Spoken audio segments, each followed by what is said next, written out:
local Chevy dealer.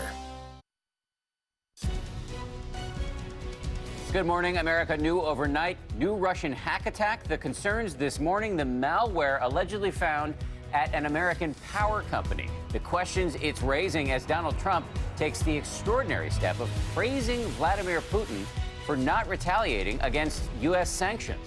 Counting down, just hours to go before the new year, the swarm of security in Times Square forming a ring of steel. Revelers ready, and so are the hosts, Ryan Seacrest and Jenny McCarthy, braving that cold. Can't move Yeah, her you faces. can't. So who will she kiss at midnight? Tower of Terror, the amazing rescues. Amusement park riders trapped for hours, more than 100 feet up. Ladders too short to reach them, lowered to safety eventually by rope. Speaking about their harrowing experience right here this morning. Crushing defeat, Ronda Rousey's failed comeback attempt, a bruising knockout in just 48 seconds. I know the girls can take my punches, I know that. What's ahead for Rousey now? Live from ABC News in New York, this is Good Morning America.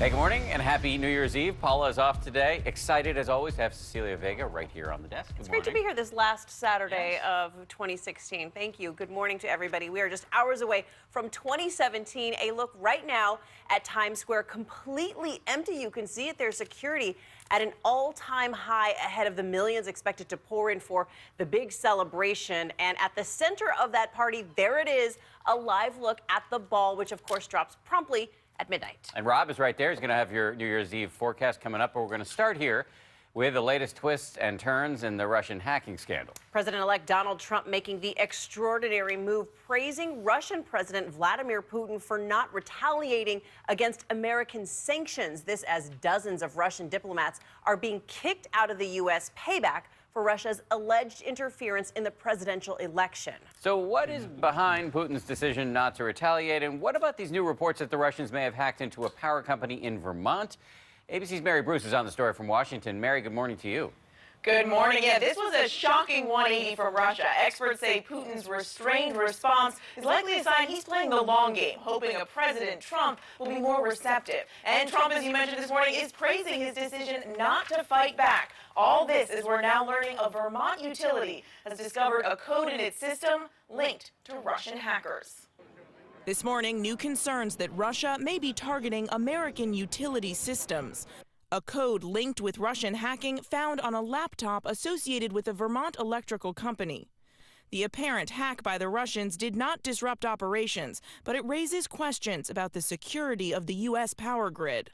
The discovery comes as President-elect Trump is praising the Russian president for defying calls to retaliate against American sanctions. Trump calling it a great move, tweeting, "I always knew he was very smart."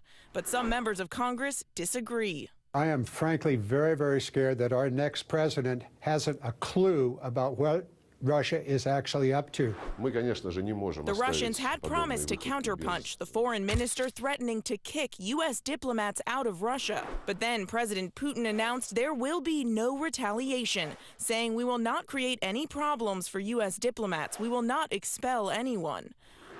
Instead, Putin welcoming children of U.S. diplomats to a New Year and Christmas children's show at the Kremlin. Experts say it's likely not a magnanimous message for Obama, but a practical one for Trump. Mr. Putin likely has an expectation that Mr. Trump may put into play policies that will be beneficial to Russian interests. Questioned if Russia interfered in the U.S. election, but U.S. intelligence says there's no question. And now this morning, Russian diplomats are packing up and getting ready to ship out, after President Obama expelled 35 Russian officials and shut down 2 of their lavish diplomatic compounds. These decadent rooms used for meetings, parties, and allegedly gathering intelligence. Now all off limits. They have to leave within hours, and it's just not human. And this morning, another New Year's clock is ticking. Those 35 diplomats and their families, almost 100 people in all, now have until noon tomorrow to leave the U.S. Dan? Mary, thank you. This hacking controversy is going to go down as a key storyline in what has been an extremely tumultuous year. But 2016 is now, as we've said, almost over. So let's get it out to Rob, who's in Times Square, which will be the focus of the world's attention tonight as we usher in 2017. Hey, Rob.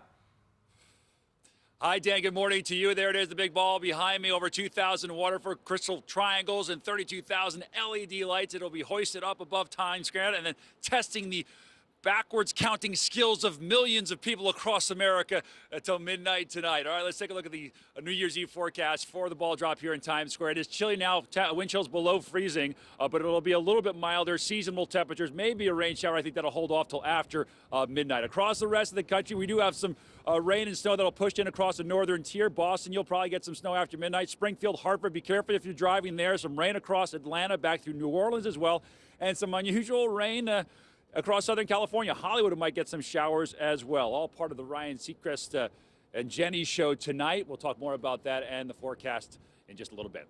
Dan and Cecilia, back over to you. Hey, Rob, don't touch that switch behind you, please. Hands off.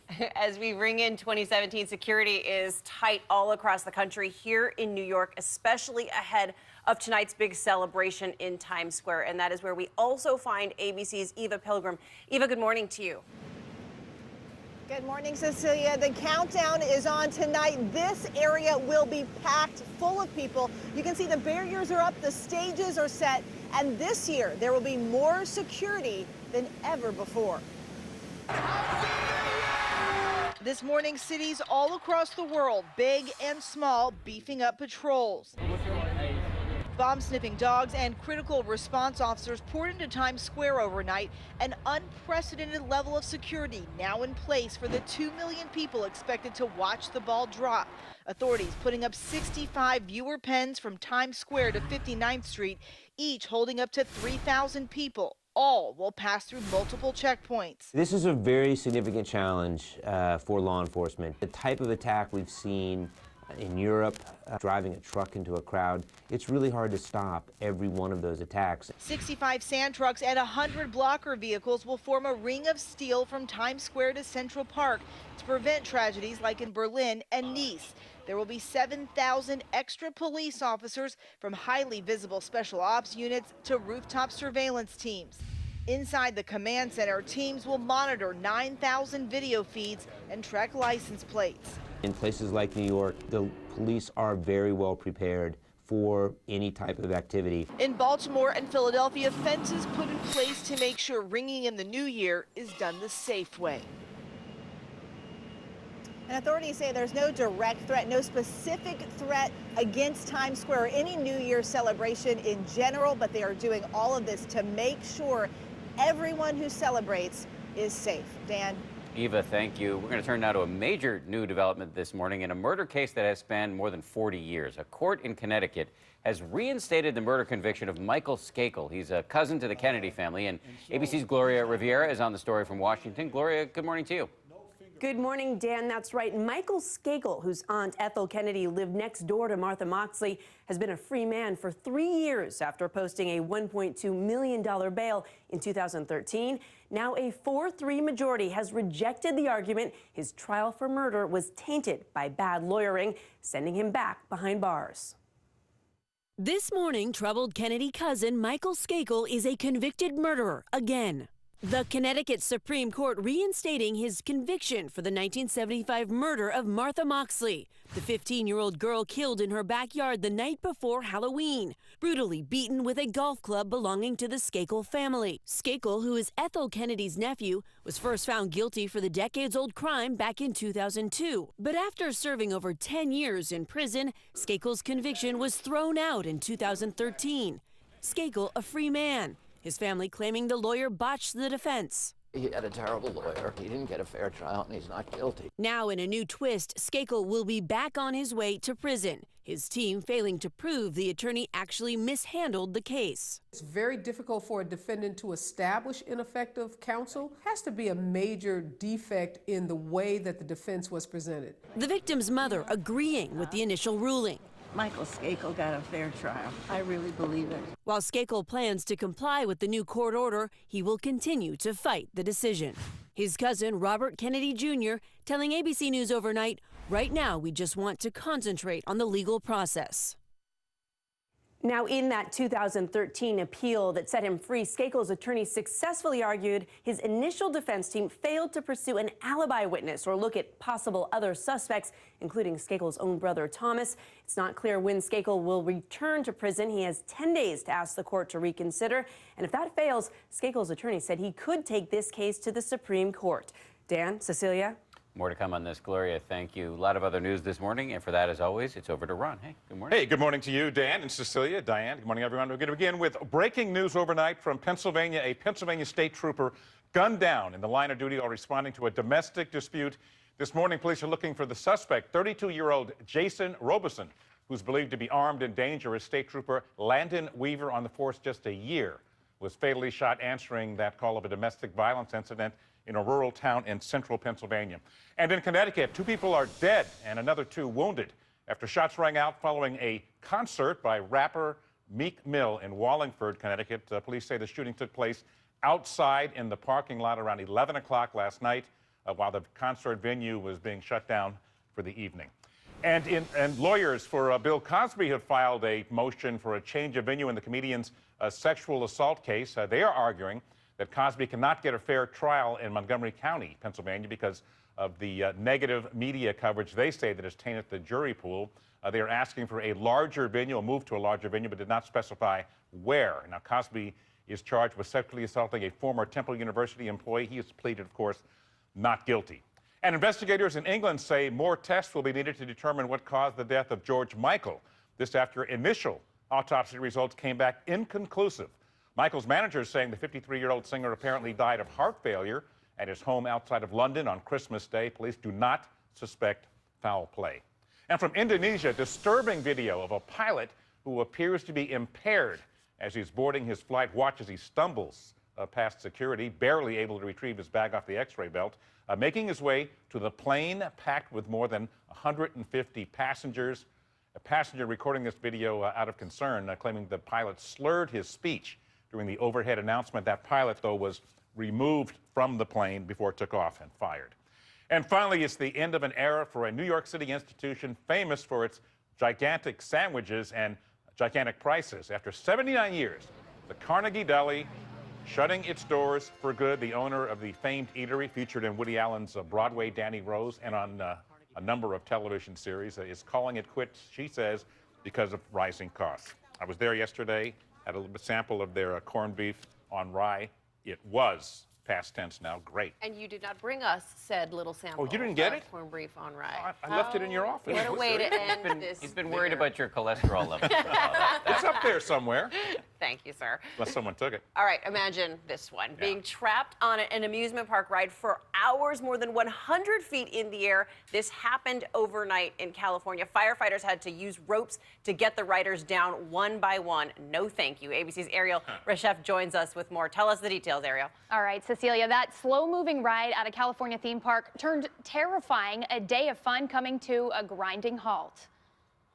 A night at the amusement park proving not so amusing for more than a dozen riders of the Sky Cabin at Buena Vista's Knott's Berry Farm. The Sky Cabin stalling out around 2 p.m., leaving 21 people, including 7 children, stuck more than 100 feet in the air for hours. I'm ready to go into tears. The fire department arriving on scene just before 5 p.m., but their ladders too short to reach parkgoers and the ride operator stranded in the sky. After numerous attempts to bring the tram down, rescuers forced to lower the passengers by rope, one by one. Being up there, knowing that you're going to be coming down tethered, is fearful. By 10 p.m., after spending 8 hours suspended in the air, everyone on board the Sky Cabin made it safely to solid ground. Knott's Berry Farm releasing this statement Friday night saying the ride will remain closed during the investigation, adding the park's #1 priority is the safety of all its guests and employees. And again, thankfully, no reports of any injuries, but certainly a very scary situation in the sky. Cecilia, Dan. Ariel, thank you. Wild story. Now to what will hopefully be a safer form of entertainment today, at least for the spectators, college football. Yeah, we are down to the Final Four, and the semifinals are kicking off in just a few hours. Jesse Palmer is here spending your New Year's Eve with us with these matchups. What are you looking for today? Well, we got two awesome games today. It's going to start with Alabama versus Washington. The key in that game is going to be Washington's quarterback, Jake Browning. He's been sensational this year, accurate throwing the football deep down the field. But you look in recent history, the quarterbacks that have given Bama's defense issue have been mobile quarterbacks. Jake Browning's not overly mobile, so he's going to have to be great anticipating throws in this game today. The next game, Ohio State versus Clemson, I think really is a toss-up. Clemson's offense has so many weapons at wide receiver, running back, and quarterback, but I think Ohio State's defense, from a personnel standpoint, probably matches up with them better than most have this year. This will probably be the toughest defense the Tigers have faced since their Week 1 opponent back when they played against Auburn earlier in the season. So if we had to push you out on a limb here, can you pick who's going to win? Don't shove me too far, Dan. But I would say I'm going to take Bama early because of their defense. They've given up 15 touchdowns all season long. They've been outstanding on that side of the ball. So much NFL talent. And I like Clemson. I think quarterback Deshaun Watson's going to have a big game. I think he's motivated after not winning the Heisman Trophy. I think he's going to try to make a statement tonight. But all eyes really are on Alabama. Can anybody beat this team? You know, a lot of people are calling them the greatest team of all time. I think the other three teams, could beat them. I think they're all very balanced. They play well on offense and defense. And they all have very good quarterback play. Alabama has just looked so good, especially on the defensive side of the football. They could beat them, but they're going to have to bring their A game. And you're going to be calling the Sugar Bowl on Monday. Any predictions? It's going to be a good one. Oklahoma, Auburn. I'm actually not allowed to call who I think wins that, because that's what happens in that industry when you actually call the game. You have to be neutral. Objectivity. Anyway, we're looking forward to seeing the game. Happy New Year, guys. Jesse, thank you very much. Happy New Year to you. And you can catch all the action from college football semifinals starting at 3 Eastern at ESPN. Time now for the weather, and let's go back to Rob in Times Square. Rob does not have to be objective about the weather. How's it looking out there? I try, but I'm threatening to turn this off and shut down all of Broadway, but I'll leave it on for now. Big doings happening tonight, obviously, here in Times Square. Want to talk about the big nor'easter across parts of Maine. Look at what happened there, and they're having a hard time unloading some of that snow. Still tens of thousands of people without power. Also, upstate New York, western New York, seeing upwards of 12 to 18 inches of snow during the day yesterday. More lake effect snow showers are streaming in now. Here's a radar. And you'll see that with a little clipper system that's going to bring another shot of moisture. I think mostly the northern tier, maybe Hartford, Springfield, Boston, and New England. 1 to 3 inches of snow, I think, and then drier air coming in for the new year 2017. There it is. But with that will be some periods of heavy rain across the south. Louisiana, Mississippi, Alabama, along the Gulf Coast. Flash flood watch is posted for several pulses of moisture that will dump anywhere from 3 to 5 plus inches of rainfall down there. So flooding possible there at least through Monday, and severe storms possible across parts of Texas. That's a check on the weather headlines. Here's what's shaking now where you live. Well, we're off to quite a cool start for this morning. Mostly sunny skies by this afternoon, and we still are going to be quite breezy. Looking at our daytime highs today to get into the mid to upper 40s across the viewing area, so pretty close to average. Not too bad as we close out 2016. Here's a look at your New Year's Eve forecast. Cloud cover and our temperatures in the upper 30s to lower 40s. So we will stay dry. That's the main player, but make sure you add in that heavier coat.